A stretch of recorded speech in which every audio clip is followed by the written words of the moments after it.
So good day guys, hopefully all of you are doing really well. अगर आप merchant navy join करना चाहते हैं एंड एक प्रॉपर गाइड चाहते हैं तो आप परफेक्ट वीडियो पे आए, क्योंकि आज मैं बताने वाला हूँ एक परफेक्ट तरीका जिससे आप स्पॉन्सरशिप भी ले सकते हैं। वेल, स्टार्टिंग विथ सब्सक्राइब करो चैनल को फटाफट, ये तगड़ी इन्फॉर्मेशन लेकर आया हूँ मैं। सबसे पहले बात करते हैं रिटर्न्स की। रिटर्न्स के लिए करेक्ट सोर्स होना बहुत ज़्यादा ज़रूरी है। अब बहुत सारी बुक के ऑप्शंस होते हैं, कौन सी बुक बेस्ट है, क्या है, कैसे चूज़ करना है, आओ मैं बताता हूँ। Whenever we talk about any resource, the first thing that we need to see is how to pick a resource। तो ये हो गया ये आपकी जीरोथ लेयर। यहाँ पे I have bunch of books, I have more bunch of books। चलो आज सारी प्रॉपर बुक्स को कंपेयर करते हैं कि हमें थ्योरी एंड क्वेश्चंस करना कहाँ से एंड हमें कैसे पढ़ाई करनी है IMCT एंड स्पॉन्सरशिप की। Let's go forward. पहला ऑप्शन है CBSE के चैप्टर वाइज सॉल्व पेपर करना चालू कर दे। क्या ये सॉल्यूशन है? Big no. क्या प्रॉब्लम है इस चीज़ में? इसमें प्रॉब्लम ये है कि इसमें 3 मार्क के क्वेश्चन है, 5 मार्क के क्वेश्चन है, 4 मार्क के क्वेश्चन है, which is useless for us. So it's a big no. Second पे आते हैं अपन एक जी तेवानी जी की बुक, जो कि बहुत फेमस बुक है, मैथ्स की, फिजिक्स की भी निकलती है। इसमें भी लंबे क्वेश्चन ज़्यादा होते हैं, तो ये बुक भी अपने किसी काम की नहीं है। वेल, तीसरे आते हैं महाग्रंथ पे NCERT। क्या NCERT अपने काम किए? यस, NCERT डेफिनेटली अपने काम किए, लेकिन क्या इसमें इतना जितना दिया हुआ है ये सब हमें पढ़ना है? Well no, not really. तो NCERT को भी साइड रखते हैं। अब फिजिक्स पे आते हैं। SL Arora volume 2, class 11th की वॉल्यूम 2, मतलब क्लास 11th की 2 किताबें जिनका साइज इतना मोटा है सिर्फ फिजिक्स में। Is this the solution? क्या हमें ये बुक लेनी चाहिए? Well no. तो फिर करें क्या? क्या किया जाए? देखो, आप रेफरेंस बुक की तरफ भी जा सकते हैं। अब अपने पास बेस्ट रिसोर्स आता है IMCT 200। ये प्रमोशन वीडियो नहीं है, यहाँ पे मैं सिर्फ एक बेस्ट रिसोर्स की बात कर रहा हूँ and I will explain it to you why. It comprises of technical questions, non technical questions, geography, ship knowledge and interview questions. And main बात, 95% questions come from this book in IMCT 2025। तो ये 2025 IMCT के साथ updated भी है। अब इसके सब टॉपिक्स पे जाते हैं। इस पे क्या क्या है? इस पे फिजिक्स है, इस पे केमिस्ट्री है, इस पे मैथमेटिक्स है, इसमें एप्टीट्यूड है, इस पे इंग्लिश है, ज्योग्राफी है, सब कुछ है। एंड बेस्ट पार्ट, एक प्रॉपर थ्योरी है हर चैप्टर की, उससे ज़्यादा पढ़नी भी नहीं है। ये 3 पेज की थ्योरी इज़ एनफ। तो जहाँ पे आप, ये सारी बुक्स बहुत अच्छी हैं, इनमें कोई प्रॉब्लम नहीं है, लेकिन the issue is these books are not properly sufficient उनके खुद के सब्जेक्ट्स में भी, एंड जब सफिशिएंट हैं भी, it is too large a book to read for IMCT and solve for. ये आती है IMCT 200। This comprises of all subjects. तो इससे आपका IMCT का पेपर तो निकल जाएगा, क्योंकि इसमें क्वेश्चंस भी हैं, सॉल्यूशंस भी हैं, एग्जाम्पल्स भी हैं, माइंड मैप्स भी हैं, सब कुछ है। क्या नहीं है? वेल, इंटरव्यू की तैयारी नहीं है। तो इंटरव्यू की तैयारी अगर नहीं है तो IMCT तो हो जाएगा, तो स्पॉन्सरशिप के लिए क्या करेंगे? आ जाओ बताता हूँ। अब बात करते हैं रिटर्न के रिसोर्सेज की। या रिटर्न के रिसोर्सेज से पहले जानना जरूरी है कि सिलेबस क्या है IMCT का। चलो आओ IMCT 200 के थ्रू ही बताता हूँ, क्योंकि ऐसे ऐसे उसमें टॉपिक्स है ना जो कि बहुत ज़्यादा एसेंशियल है जानने के लिए कि सिलेबस क्या है IMCT का। Let's go forward. Well guys, I know आप में से बहुत सारे होंगे जो लुक फॉरवर्ड कर रहे होंगे कि मैं सिलेबस को एक्सप्लेन भी करूँ क्या है। So let's get into it. मैं इंटरव्यू के पार्ट पे तो डेफिनेटली आऊँगा, लेकिन पहले रिटर्न्स पे कंप्लीट करते हैं अच्छे से कि चैप्टर में भी कौन कौन से चैप्टर्स हैं जो कि सही में ज़्यादा इंपॉर्टेंट है। तो IMCT 200 का index is more than sufficient to get a proper blueprint कि एग्जाम में पूछा क्या जाता है। सो पेपर टोटल 200 मार्क्स का होता है, आपके स्क्रीन पे भी दिख रहा होगा। तो उसका जो बहुत बड़ा श्रेय है ना, वो फिजिक्स को जाता है। फिजिक्स टोटल 50 मार्क्स का आता है। क्या क्या चैप्टर्स जो कि बहुत ज़्यादा इंपॉर्टेंट है? वेल, मैं उन पे ना एक स्टार लगा दूंगा, ठीक है। Unit dimensions is extremely important, motion in straight line is extremely important, ठीक है। And thermodynamics is important, very important. Gravitation बहुत इंपॉर्टेंट है, इलेक्ट्रोस्टैटिक्स बहुत इंपॉर्टेंट है, करंट इलेक्ट्रिसिटी बहुत ज़्यादा इंपॉर्टेंट है। ठीक है, तो आपको इससे पता पड़ जाएगा कि कौन से ज़्यादा इंपॉर्टेंट है बहुत। इसमें से भी क्या क्या टॉपिक्स जो कि पूछे जाते हैं वो मैं बताता हूँ। सो यूनिट्स एंड डायमेंशंस में डायमेंशन की डायमेंशनल क्वांटिटीज़ पूछी जाती है। एरर एनालिसिस बहुत ज़्यादा इंपॉर्टेंट है। वेज टू फाइंड डायमेंशन ये इतने ज़्यादा भी नहीं पूछे जाते, बट हाँ एक दो क्वेश्चन बन सकते हैं। ठीक है, मोशन इन वन प्लेन, इसमें सारे topics, 2D motion and problems based on motion. ठीक है, NLM है ये basically, Newton's laws of motion. इसका इंटरव्यू में बहुत रेलेवेंस है इस चैप्टर का, लेकिन IMUCET में बहुत ज़्यादा भी नहीं बोलूँगा, लेकिन इंटरव्यू में डेफिनेटली बहुत ज़्यादा रेलेवेंस है। बहुत सारे क्वेश्चंस हैं जो सीधा इसी टॉपिक से उठ के आते हैं। Different laws of motion, moment of inertia, friction, problems based on laws. Work energy power भी काफ़ी इंपॉर्टेंट चैप्टर है, बट नॉट दैट मच भी, बट है डेफिनेटली एक अच्छा खासा इंपॉर्टेंट है। डेफिनेशन प्रॉब्लम्स है, पावर एनर्जी, इनके फॉर्मूलेज पे एक दो क्वेश्चन हर साल बनते हैं। ठीक है, system of particle and rotational motion, ये चैप्टर बोर्ड एग्जाम्स में बहुत किफ़ायती होता है, लेकिन इतना भी ज़्यादा इंपॉर्टेंट नहीं है यहाँ पे। ये एक टॉपिक जो है ना इसमें, मोमेंट ऑफ इनर्शिया, इस पे इंटरव्यू पे बहुत क्वेश्चन पूछे जाते हैं। Very important for interview. Returns के लिए भी ठीक ठाक पूछे जाते हैं, लेकिन मोस्टली ये rotational motion end moment of inertia ये जो थोड़ा इंपॉर्टेंट टॉपिक है यहाँ पे। थर्मोडाइनमिक्स एक्सट्रीमली इंपॉर्टेंट, सब कुछ इंपॉर्टेंट है इसमें। Oscillation waves very important, gravitation very important. इन ये चैप्टर्स कुछ ऐसे हैं ना जिसमें सब कुछ ही इंपॉर्टेंट है, तो इसमें मैं आपको शॉर्टकट नहीं दूंगा कि ये मत करो वो मत करो। ठीक है, अब इलेक्ट्रोस्टैटिक्स पे आते हैं। इलेक्ट्रोस्टैटिक पोटेंशियल, करंट इलेक्ट्रिसिटी बहुत ज़्यादा इंपॉर्टेंट चैप्टर। करंट है, इलेक्ट्रिसिटीज है, लॉज इन इलेक्ट्रिसिटी, प्रॉब्लम्स है उस पर बेस्ड। ठीक है, मूविंग चार्जेस, मैग्नेटिज्म ओकेश है, इतना ज़्यादा भी नहीं है। मैग्नेटिज्म एंड मैटर इतना ज़्यादा भी नहीं है। इलेक्ट्रोमैग्नेटिक इंडक्शन, ये इस चैप्टर पे आपको इंटरव्यू में बहुत ज़्यादा क्वेश्चंस पूछे जाएंगे, बहुत ज़्यादा। मैं इंटरव्यू पे बात पे भी आऊँगा जहाँ पे मैं पूरा एक्सप्लेन भी करूँगा, लेकिन अभी रिटर्न्स के पार्ट में एक्सप्लेन कर दूँ, बहुत इंपॉर्टेंट है। AC वेरी इंपॉर्टेंट चैप्टर, इसको स्टार कर लो। AC बहुत इंपॉर्टेंट चैप्टर है, यहाँ से 3 से 4 क्वेश्चन बनते ही बनते हैं। रेजिस्टेंस को कैलकुलेट करना, ठीक है, कैपेसिटेंस को कैलकुलेट करना, AC का रिएक्टेंस होता है, कैपेसिटेंस होता है, बहुत चीज़ें आती है। Electromagnetic waves, EM waves okay, इतना ज़्यादा भी इंपॉर्टेंट नहीं है। ये रे ऑप्टिक्स बहुत इंपॉर्टेंट चैप्टर है, आपको इंटरव्यू से लेके रिटर्न्स तक हर जगह से सवाल पूछे जाते हैं।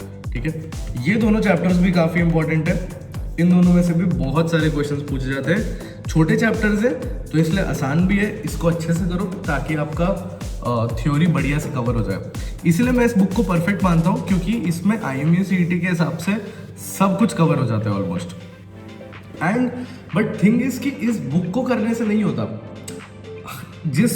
इस बुक को जिसने बनाया है वो सारे HODs या बडिंग मरीनर्स अकेडमी में हैं, जो कि एक्चुअल में इस टॉपिक में से पढ़ाते हैं। उन्होंने ये बुक बनाई है, उन्होंने ही पिछले 3 साल के क्वेश्चन पेपर का एनालिसिस भी किया हुआ है। वो आपको हमारे वीडियोस में आगे आने वाले दिख भी जाएंगे। हमने RTI भी फाइल किया था, उसका स्क्रीनशॉट आपकी स्क्रीन पे।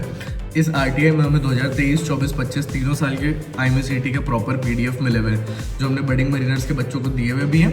एंड अगर आपको चाहिए तो आप भी बडिंग मरीनर्स अकेडमी आके ले सकते हो। ठीक है, अब बात करते हैं केमिस्ट्री की। केमिस्ट्री में क्या क्या इंपॉर्टेंट है, उससे पहले एक और चीज़ को टिक कर दूं। ये कम्युनिकेशन सिस्टम नाम का चैप्टर है, ये भी काफ़ी इंपॉर्टेंट है। ठीक है, पीरियोडिक प्रॉपर्टी, केमिकल बॉन्डिंग, ये जो केमिकल बॉन्डिंग वाला पार्ट है ना, ये काफ़ी इंपॉर्टेंट है। हाइड्रोजन नॉर्मल है, इतना ज़्यादा इंपॉर्टेंट नहीं है। S ब्लॉक भी ओके है।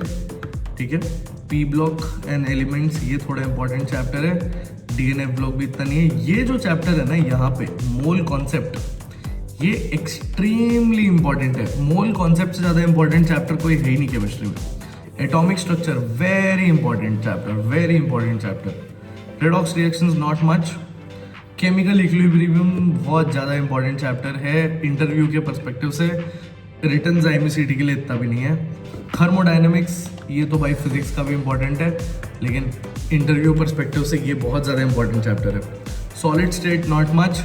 Solutions very important chapter IMCT base पे, electrochemistry important chapter, chemical kinetics important chapter. Organic chemistry को हमने ना एक ही उसमें कैटेगरी में डाला हुआ है क्योंकि organic chemistry is very vast and if you start doing it won't be very fruitful, क्योंकि ये जो पूरा केमिस्ट्री है ना ये टोटल 20 मार्क्स का आता है MCT में। तो इट इज़ इम्पॉर्टेंट कि आप एटलीस्ट 14 से 15 मार्क्स अपने कवर करके चलो, बाकी 5 की ज़्यादा टेंशन मत करो।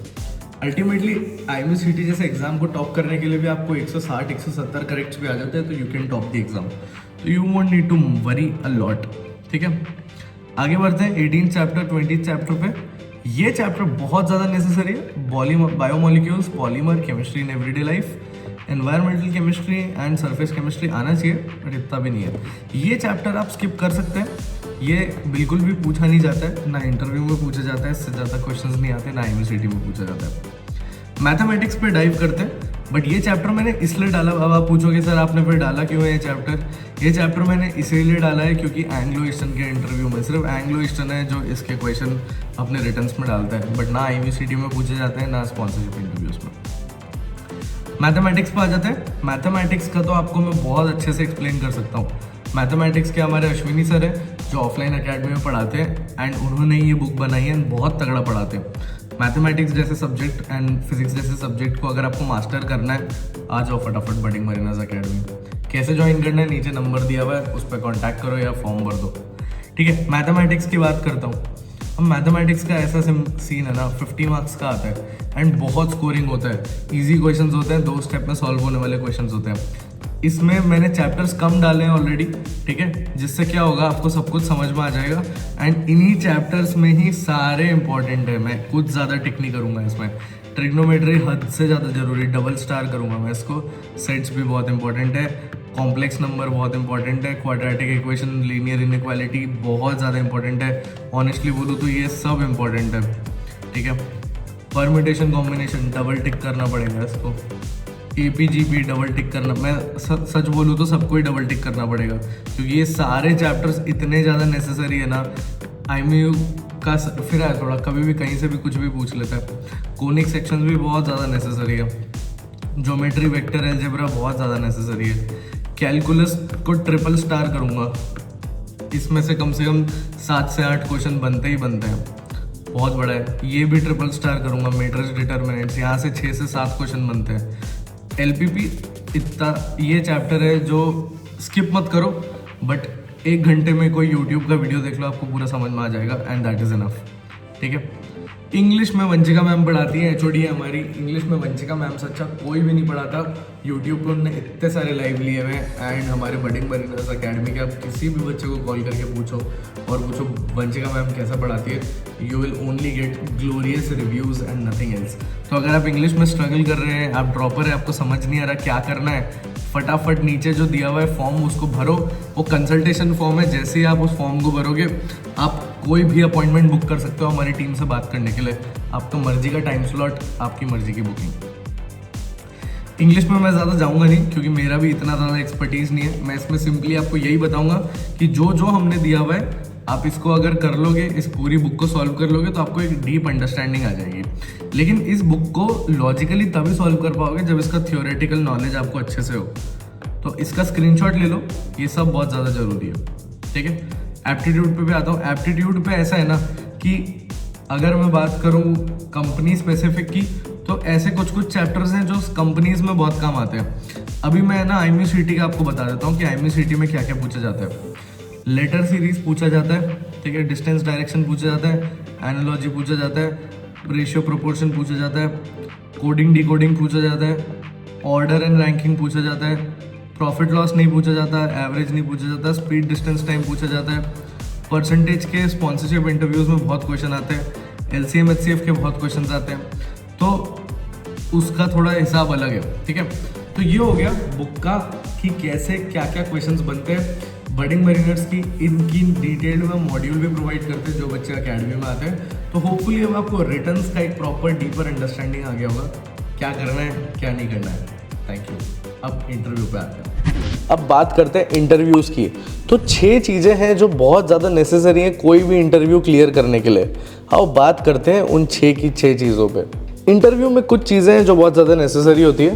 ये एलिमेंट्स अगर आपने क्लियर कर लिए और समझ लिए तो आप कोई भी इंटरव्यू कभी भी क्लियर कर सकते हो। ठीक है, will start with first, communication skills. ठीक है, कम्युनिकेशन स्किल्स बहुत ज़्यादा नेसेसरी है। कम्युनिकेशन स्किल्स क्यों नेसेसरी है? क्योंकि आप बाहर मल्टीनेशनल क्रू के साथ जाने वाले हो शिप पे, तो कोई भी अगर फॉरेन कंपनी होगी वो आपको नहीं चूज़ करेगी अगर आपकी अच्छी नहीं है तो। बडिंग में इस बार 51 बच्चे हैं जिनने एनरोल किया था, उसमें से 27 to 28 बच्चे हैं जो वंशिका मैम के साथ डीप स्टडी लगाते हैं, बिकॉज उनको बिल्कुल समझ नहीं आती इंग्लिश, बहुत बुरी इंग्लिश है उनकी। तो अगर आप budding mariners offline academy join करते हैं तो यही आपको बहुत बड़ा फ़ायदा होने वाला है कि इंग्लिश स्पीकिंग आपकी सॉर्ट हो जाएगी। 3 से 4 महीने के टाइम में आपको यही चीज़ अच्छे से समझ में आने लग जाएगी। हमारे ऑफिस में ही बैठा हूँ मैं। अगर आप यहाँ पे कोई भी कंसल्टेशन बुक करना चाहते हैं एंड समझना चाहते हैं कि कैसे ज्वाइन करना है, क्या करना है, फॉर्म भर सकते हो। सेकेंड चीज़, नॉन टेक्निकल राउंड। वेल, ये कम्युनिकेशन स्किल से थोड़ा सा अलग है, क्योंकि नॉन टेक्निकल राउंड में क्या होता है ना, आपको पूछा जाता है why do you want to join merchant navy. So communication skills के साथ साथ ये देखना चाहते हैं कि आपके किस टाइप के आंसर्स है। इसकी भी हम ट्रेनिंग कराते हैं यहीं पे। बच्चों से बार बार पूछते हैं ये सवाल, उनको फ्रेम करके देते हैं answers. Why did you take this drop year, आप फेल क्यों हुए, ठीक है, आप क्यों मर्चेंट नेवी ज्वाइन करना चाहते हैं। ये कुछ क्वेश्चंस आते हैं एंड और भी इंपॉर्टेंट क्वेश्चंस आते हैं। आप एनडीए क्यों नहीं कर रहे, आप बीटेक क्यों नहीं कर रहे, उन सब की तैयारी यहाँ पे कराई जाती है। तीसरा, जियोग्राफी। अब क्या है, जब बच्चा बढ़ रहा होता है ना, उसने ज़िंदगी में कभी ज्योग्राफी नहीं पढ़ी होती, और पढ़ी भी होती है तो क्लास 8th तक पढ़ी होती है, 10th तक पढ़ी होती है, उसके बाद ज्योग्राफी की नहीं होती। एंड यहाँ पे जो ज्योग्राफी काम आती है ना, वो मैरीटाइम ज्योग्राफी होती है। उस पर कैनाल्स, सी रूट, अगर आप ये वीडियो देख रहे हो एंड अगर आप मुंबई से न्यूयॉर्क का सी रूट नहीं जानते तो आप फेल हो जाओगे इंटरव्यू में। स्कॉर्पियो नहीं लेगा, एंग्लो नहीं लेगा, टॉम नहीं लेगा, सिनर्जी नहीं लेगा, तो आप जाओगे कहाँ। आपको कैनाल्स पता होने चाहिए, आपको कंट्री कैपिटल पता होना चाहिए, बहुत चीज़ें ऐसी हैं जो आपको पता होनी चाहिए। ठीक है, चौथा है कंपनी स्पेसिफिक। कंपनी स्पेसिफिक बहुत ज़्यादा नेसेसरी है। कोई भी इंटरव्यू क्लियर करना है, कंपनी स्पेसिफिक आना चाहिए। मतलब एमएससी पे जा रहे हो तो पता होना चाहिए मैनेजमेंट कंपनी है, ओनरशिप कंपनी है, किस टाइप की कंपनी है। अगर ये नहीं पता होगा, बेसिक डिटेल्स नहीं होंगी, तो फेल कर जाओगे इंटरव्यू में। ठीक है, तो ये डिटेल्स ऐसी हैं जो पता ही पता होनी चाहिए।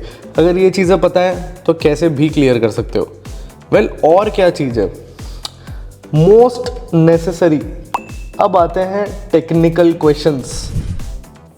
टेक्निकल क्वेश्चंस, अब आप पूछोगे सर क्या आप तैयारी कराते हो या कैसे कराते हो। देखो, टेक्निकल क्वेश्चंस मैं किसी बुक में तो दे नहीं सकता, क्योंकि कितने भी दे दो वो कम है।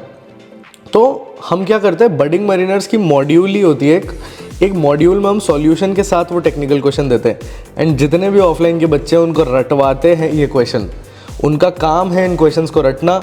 एंड 645 क्वेश्चंस कुछ हैं, ये सारे आपको करने पड़ेंगे। एक बार आपने ये क्वेश्चंस कर लिए, आपको सब कुछ आ जाएगा, सब कुछ मतलब आप कोई इंटरव्यू फेल नहीं कर सकते। तो जो 5 एलिमेंट है जो इंटरव्यू पास होने के लिए लगते हैं, वो communication skill, non technical, Jio, company specific and technical question. And एक और चीज़ जो बोनस है, जो अगर आपको आ गई तो it will be very beneficial, वो है शिप नॉलेज। शिप नॉलेज क्यों नेसेसरी? अरे मक्खी साला कितना परेशान कर रहा है। इग्नोर कीजिए गाइस, मैं तो नहीं कर पा रहा हूँ बट आप ज़रूर कीजिए। शिप नॉलेज में क्या होता है, मंकी आइलैंड क्या होता है, रडर एंड रडार में डिफरेंस क्या है, ये सब चीज़ें बहुत ज़्यादा नेसेसरी है। तो होपफुली गाइज आपको तीनों एस्पेक्ट समझ आ चुके हैं स्पॉन्सरशिप के।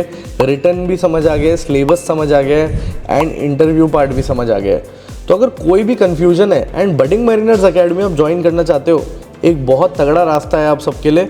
नीचे मैंने एक काउंसलिंग का लिंक दिया हुआ है, इस काउंसलिंग के लिंक को भरो एंड मैं आपको 1-on-1 काउंसलिंग प्रोवाइड करूंगा ऑन गूगल मीट पर्सनली कि कैसे मर्चेंट नेवी एक सही तरीके से ज्वाइन कर सकते हैं। Thank you so much and bye bye.